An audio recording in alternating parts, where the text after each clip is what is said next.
മാതൃത്വം കരുതലിന്റെ കരങ്ങളിൽ. ഇനി പുഞ്ചിരിയോടെ വരവേൽക്കാം ആ വലിയ സന്തോഷം. NIMS hospital, Wandoor, Malappuram. Nilambur bypass തിരകൾ വീണ്ടും സമരത്തിലേക്ക്. തിങ്കളാഴ്ച മുതൽ 3 ദിവസം നിലമ്പൂർ പൊതുമരാമത്ത് ഓഫീസിന് മുന്നിൽ നിരാഹാര സമരം നടത്തും. നിലമ്പൂർ വികസന സമിതി, റെസിഡൻസ് അസോസിയേഷൻ, മറ്റ് മത, സാമൂഹിക, സാംസ്കാരിക, വ്യാപാരി സംഘടനകൾ എന്നിവയുടെ സഹകരണത്തോടെയാണ് തിങ്കളാഴ്ച മുതൽ ബുധനാഴ്ച വരെ നിരാഹാരം സമരം നടത്തുന്നതെന്ന് സംഘാടകർ വാർത്താസമ്മേളനത്തിൽ അറിയിച്ചു. നിലമ്പൂർ ബൈപ്പാസിന് ഭൂമി വിട്ടു നൽകിയിട്ട് 31 വർഷം പൂർത്തിയായിട്ടും ബൈപ്പാസ് നിർമ്മാണം നടത്താനോ മുഴുവൻ ഭൂ ഉടമകൾക്കും നഷ്ടപരിഹാരം നൽകാനോ തയ്യാറാവാത്ത സാഹചര്യത്തിലാണ് നിലമ്പൂർ ബൈപ്പാസ് തിരകൾ നിരാഹാര സമരത്തിലേക്ക് നീങ്ങുന്നത്.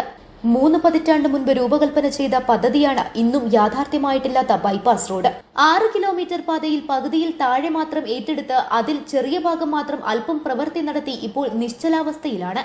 ഏറ്റെടുത്ത ബാക്കി വരുന്ന 3600 മീറ്ററോ ദൂരത്തിലുള്ള സ്ഥലത്ത് സാധുക്കളായ 5 സെന്റ് 10 സെന്റ് പുറ ഉൾപ്പെടുന്ന സ്ഥലം പോലും അവകാശികൾക്ക് ക്രയവിക്രയം നടത്തുന്നതിനോ പണയപ്പെടുത്തുന്നതിനോ നിർമ്മാണ പ്രവർത്തനങ്ങൾക്കോ സാധിക്കാത്ത സ്ഥിതിയിലാണ്. ചികിത്സകൾക്കും മകളുടെ വിവാഹം, വിദ്യാഭ്യാസം തുടങ്ങിയവയ്ക്കും പണമില്ലാതെ സ്വന്തം പുരയിടത്തിൽ അന്യരായി കഴിയുന്ന അവസ്ഥയിലാണിവർ. മാറിവരുന്ന സർക്കാരുകൾ ഈ പദ്ധതിയോട് ചിറ്റനയമാണ് സ്വീകരിച്ചത്. നിലവിലുള്ള സംസ്ഥാന സർക്കാരിന്റെ അവസാന ബജറ്റ് അവതരിപ്പിക്കുന്ന സാഹചര്യത്തിൽ ബൈപ്പാസിന് ഫണ്ട് അനുവദിക്കുന്നതിനും തുടർ നടപടികൾ സ്വീകരിക്കുന്നതിനും വേണ്ടിയാണ് നിരാഹാര സമരം നടത്തുന്നതെന്ന് സംഘാടകർ അറിയിച്ചു.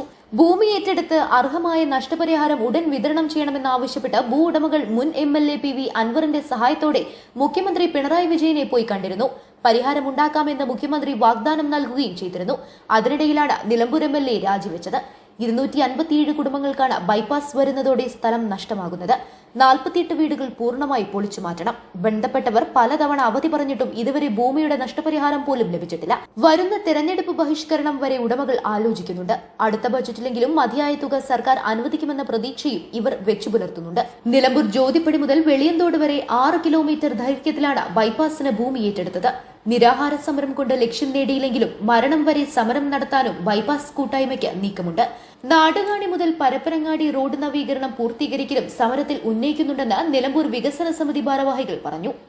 തിങ്കളാഴ്ച നടക്കുന്ന നിരാഹാര സമരം ഉദ്ഘാടന ചടങ്ങിൽ കൂറ്റമ്പാറ അബ്ദുറഹിമാൻ ദാരിമി, ഫാദർ ജോൺസൺ തുടങ്ങിയവരും, ബുധനാഴ്ച വൈകുന്നേരം നടക്കുന്ന സമാപന ചടങ്ങിൽ KR ഭാസ്കരപിള്ളയും പങ്കെടുക്കും.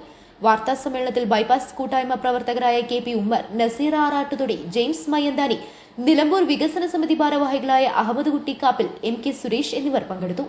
News bureau, Nilambur. സ്വന്തം ഹൈസ്പീഡ് ഇന്റർനെറ്റ്, നമ്മുടെ സ്വന്തം ഇന്റർനെറ്റ്.